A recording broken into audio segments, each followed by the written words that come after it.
Hey guys, so today I'm just going to give another demonstration of my Fujitsu UH900. This is a netbook from back in 2010. It is a old device, an old netbook, and the reason why I want to do another video on it, I've done a few before on my channel, but the reason why I want to do another one is because, as you can see, the device is not in very good condition right now. You can see there's some sticky stuff on it. It's basically like glue or adhesive stuff, and that's not because I slathered glue on it or anything. It's the display. It's like leaking some sort of adhesive, and this has been going on over time.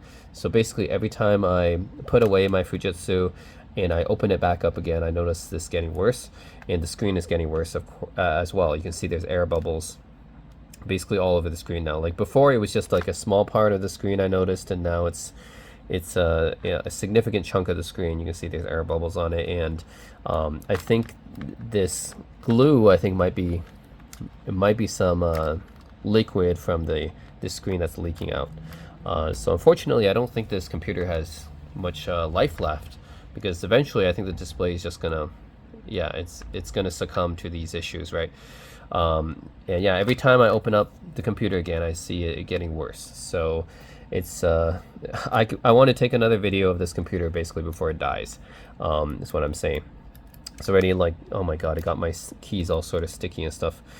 But yeah, just want to talk about this computer again. This is actually one of the rarest UMPCs or netbooks that I have, because this was only released in Japan, and it was expensive when it came out back in 2010.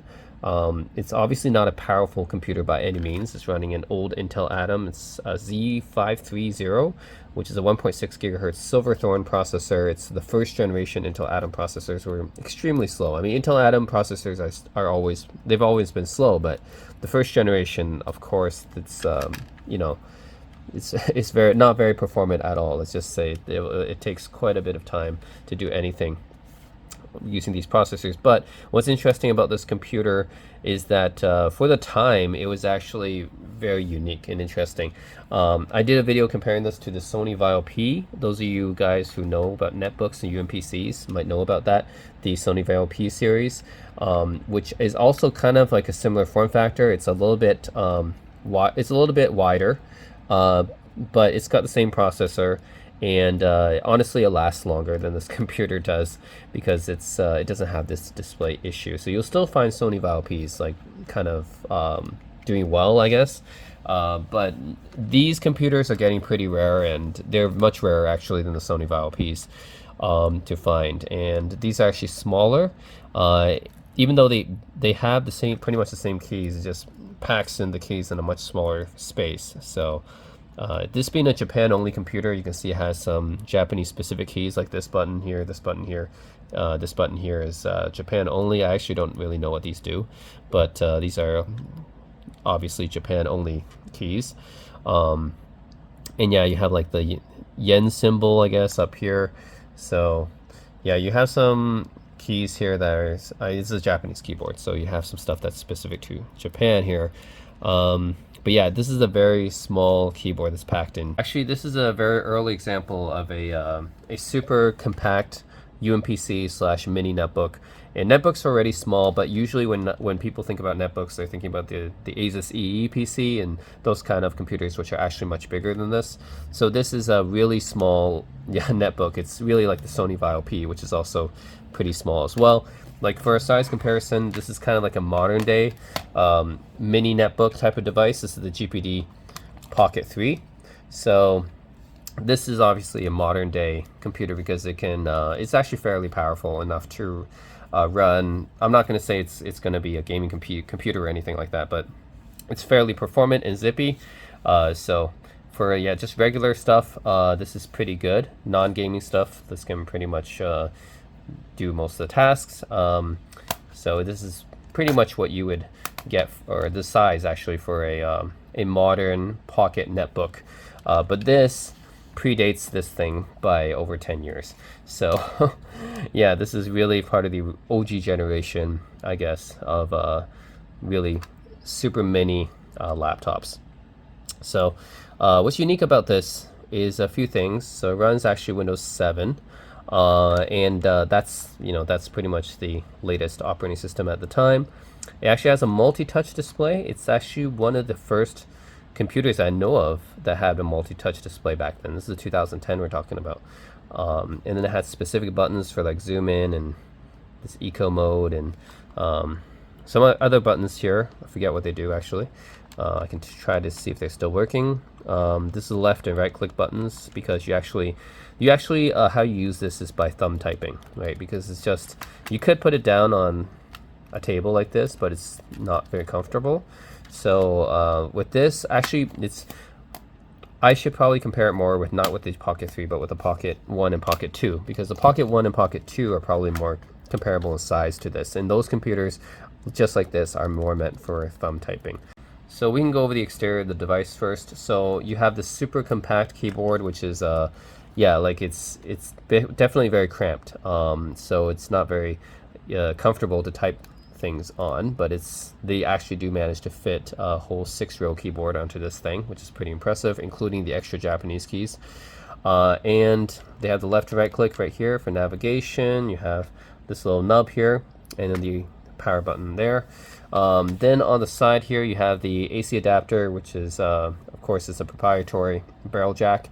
Then you have this is actually interesting. It's a Wi-Fi on-off switch, so you can actually turn the Wi-Fi on and off by switching this, which is kind of a legacy thing. I don't see that on any computers anymore. You have status indicator lights here. You have the battery charging.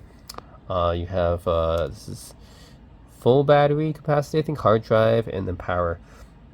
And then here you also have an expansion port, which basically I do have the dongle, but it's essentially just a dongle that expands out to VGA and Ethernet. So it's a pretty like simple dongle, basically just adds VGA and Ethernet ability to this. And it's a proprietary dongle, so it's not like one of those USB-C dongles that you can get nowadays. This was proprietary to this, and actually I believe this worked with the this works with the there's another device that I worked with. What was it? Was it the Sony Vaio or the Okio Model 2? Anyways, this was also used, I believe, by either the Sony Vaio or the Okio Model 2. One of them actually worked with the exact same interface, but it's interesting. Yes, it's a semi-proprietary dongle. Anyways, and you have two USB-A ports on the front, and that's actually pretty unique, because all the other UMPCs of the time, like the Sony Vaio UX or the Okio Model 2, only had one USB-A port. So this actually has two. That's actually a lot for a small netbook or UMPC device back then. You have a full-size SD card right there, and then at the bottom you do have a removable battery. I have put in the extended battery here, so it's a bit bigger, but it is definitely removable, and you can change it out and stuff. And that's pretty much it. Yeah, we have a headphone jack on this side, of course. So that's pretty much all the ports here. So yeah, I just wanted to do another video on this device before it dies, essentially, because just look at the condition of the device is not good anymore. But I think it can still function. So let's just turn it on. So, all right, so it's still actually functioning, which is good.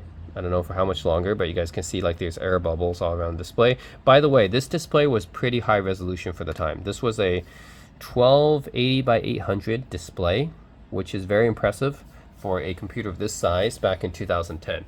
That's pretty impressive. All the other computers back then probably had, yeah, it didn't have 1280 by 800. Because this is actually HD 720. They had a less than HD display back then. Okay, so this is yeah, this is a black background because I don't have apparently my Windows 7 build is not genuine, but whatever, you know. I can show you guys. This is actually a touch display, and it actually still works. So you can see I can select things by dragging my finger around. It's capacitive, so it's actually multi-touch. It's not resistive like a lot of the screens back then from UMPCs were actually resistive. So this is the fact that it's a multi-touch capacitive touchscreen is something also pretty unique for the time. So yeah, I can just use my fingers, don't have to use a stylus or anything.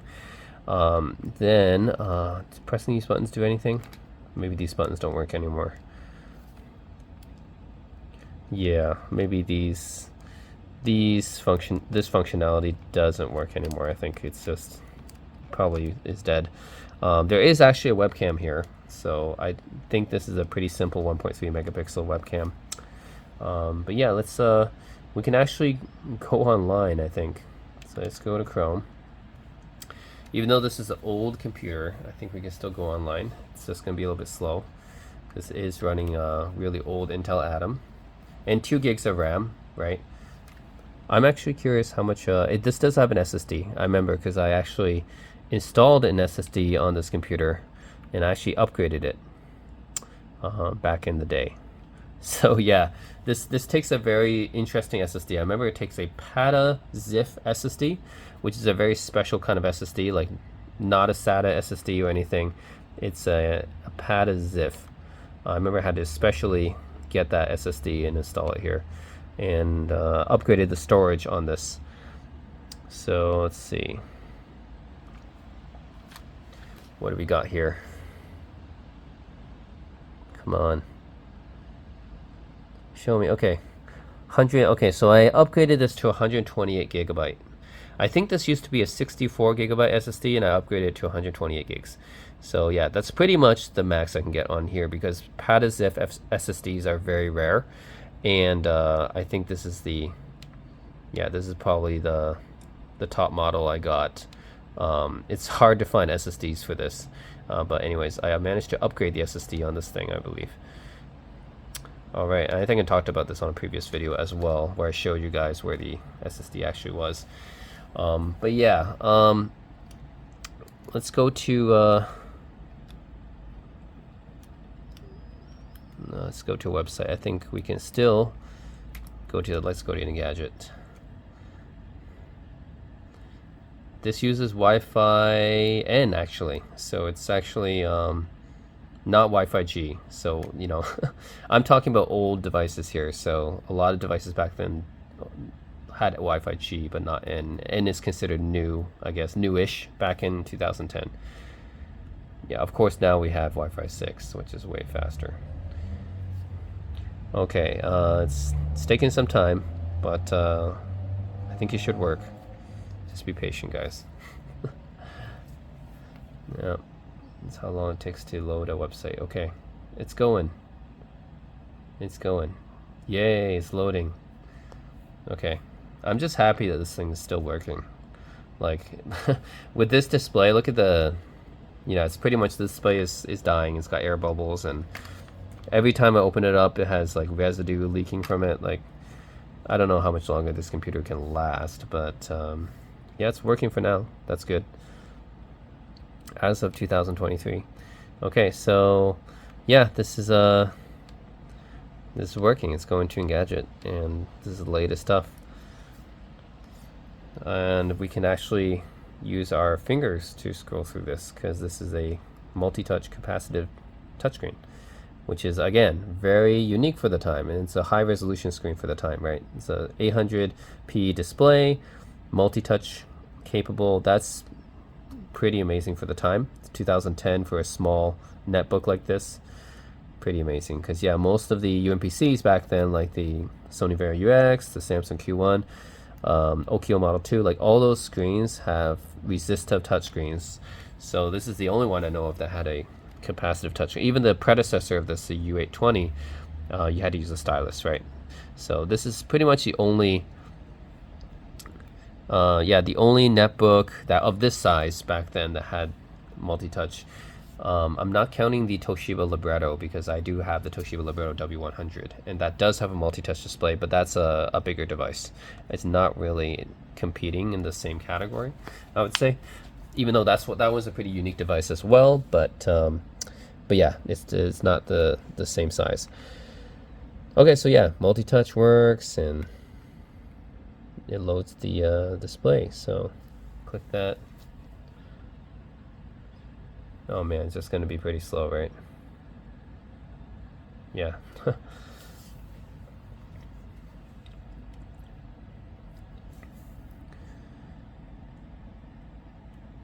But it's cool that it still loads modern websites just fine.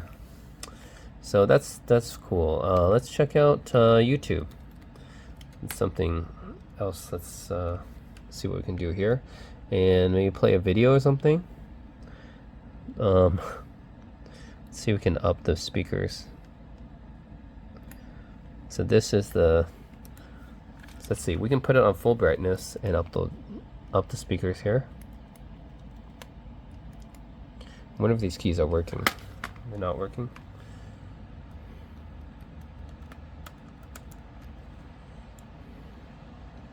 Not sure if it's working or not. It's so sticky. Oh my god. Wonder what this thing is.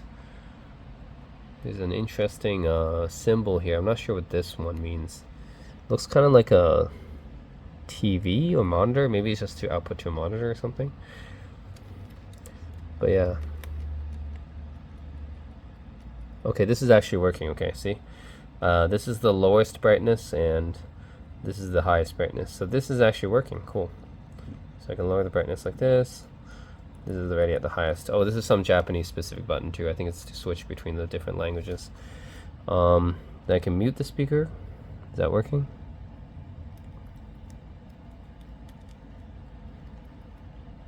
Yep, it is. Okay, I can see down at the bottom here, if you see the status icon, the mute is actually working.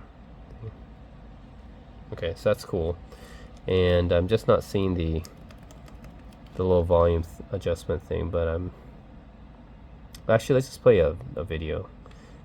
Here you can see. Okay, I'll play my typical K-pop test video here. Curious how this performs with some modern YouTube videos.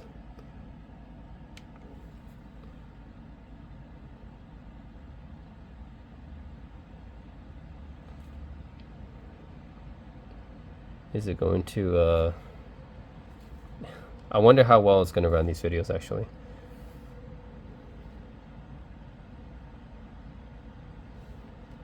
Well, we can put it at 720p, so this is HD, right?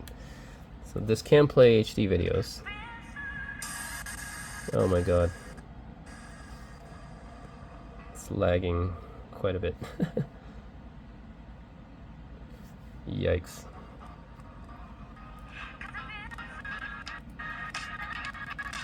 Okay, I think this is working, but it's definitely not playing it at full speed. Can we try to play at 720? Let's see. It's because the Wi-Fi is slow, right? Let's try playing at 720. Does that work? Because this Wi-Fi, like a wireless, 802.11n, which is fast for the time, but it's not fast now. So now wireless N is quite slow. So yeah, I wonder if I can play it. Although wireless N should still be able to play 720 streams. There's no reason why I shouldn't be able to.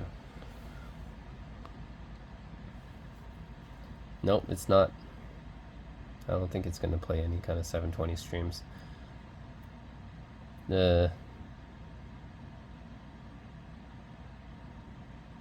Nope. I think, yeah, it's not going to be able to play any 720 streams, huh? 720, come on.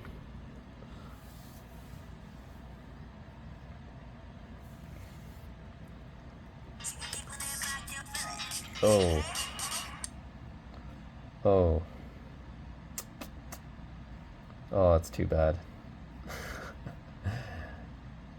No, I think it's not capable of playing 720 streams. Oh, it's not just the Wi-Fi actually. I have to remember that it's to do with the HD like abilities of the actual chip itself. So I remember like different CPUs actually have different abilities to like decode HD streams and stuff like that. So I think it might be the Intel Atom chip that's maybe just not very capable at doing this because this is such an old chip. Yeah. because this is just such an old chip, and I'm not sure if it has any. Actually, what graphics is this running? Is it the old Intel HD graphics, or I think it actually might be even worse than that. It might be the Intel GMA. Yeah, the Intel GMA graphics. Remember that, guys? Before Intel HD graphics, it was the Intel GMA graphics, like 950 or something like that back then. Those are pretty bad. Like, I don't think they can even decode HD streams. I think that's might be why it's so slow.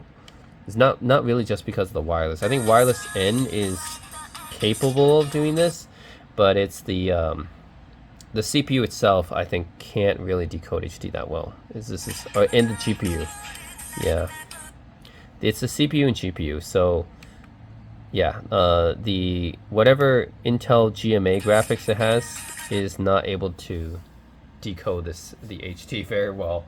So essentially, I think that's why we can't really play HD streams. It's the graphics integrated graphics chip on here is just shitty, really shitty. Okay, so I'm just curious. Since this is YouTube, right? I wonder if it's actually YouTube, or yeah, just because the computer itself, because of the GPU, it's because it's such a shitty GPU, can't play HD. Let's see if it's actually that. So, and I think it should be able to. It's an 800p screen, right? So, why even put this display if you can't play anything in 720, right? So I'm actually gonna put my own USB key here, which I put a 720 video on, and let's see if we can just play off of that. So then we'll see if it's YouTube, which would mean it's kind of internet related, or if it's the computer itself where the GPU and stuff just can't play it. So yeah, we're gonna open, I think we have VLC, so we're gonna open this with VLC. Open with, here we go, Windows Media Player. Have not played anything using Windows Media Player for a very long time. Okay, so I'm gonna play it using VLC. Let's see what happens.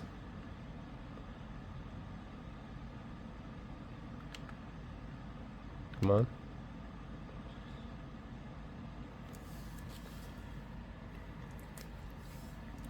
Yeah, this is like a really old GPU. It's an Intel GMA 950, I believe. So it's a really shitty old GPU. That's not even as good as the Intel HD graphics GPU, which is, you know, already not very good either. Okay, so yeah, I think it's the GPU, guys. You can tell it, even playing it off of a USB key, it can't do it. Playing it off a hard drive, it can't do it. It's very unfortunate. Oh my god. Terrible.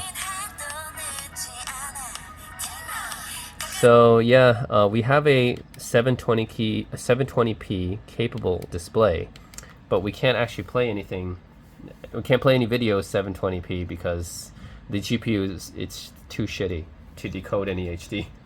So yeah, so it's definitely not an internet thing, because I remember wireless N is actually fast enough to stream 720. It's the fact that the GPU sucks so much. So yeah, this is a old Intel GMA GPU, which it's so shitty it can't even decode HD videos, basically. So you can't play any HD streams, can't really even play it from the hard drive, unfortunately. So you can't really even take advantage of the 720p that screen that much. I mean, yeah, I mean, you can still look at pictures and stuff. That'll still be better, but not being able to play 720p videos kind of sucks. Not being able to play any HD videos, I mean. So yeah, I can just play anything in 360. Let's see if we can just get something out of a 360p stream then. Yeah.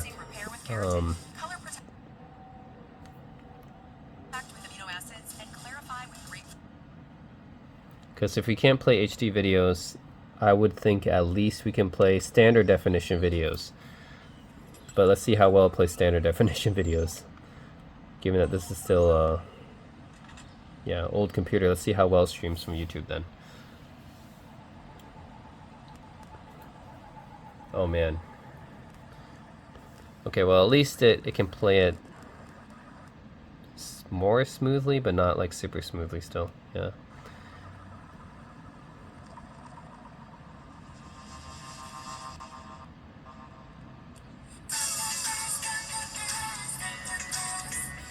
Okay, and this is the speakers at full volume. Yeah, full volume. So obviously not very good speakers, but it works. This streaming stuff from YouTube at standard definition, I would hope that's the least it can do. But still, it's a device that's 13 years old now, so the fact that it still loads web pages and streams from YouTube is still something, right? That's still an achievement, I guess. I guess I wasn't sure whether it could still do this.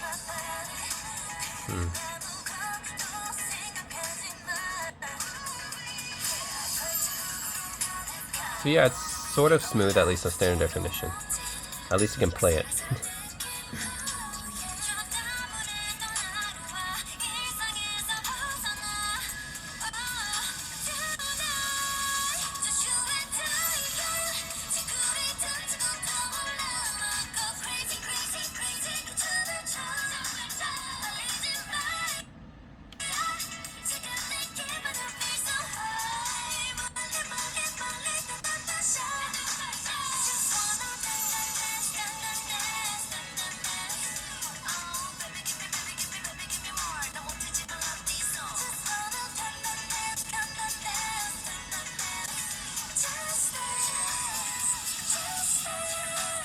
Okay, so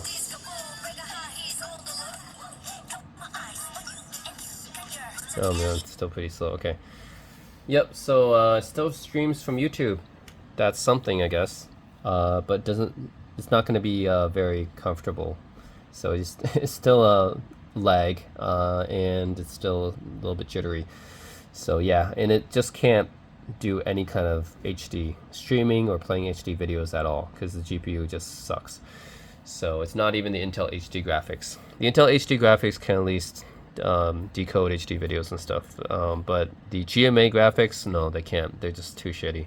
So anyways, I just wanted to talk about the Fujitsu UH900 because this I have a feeling that this computer is not going to last very much longer.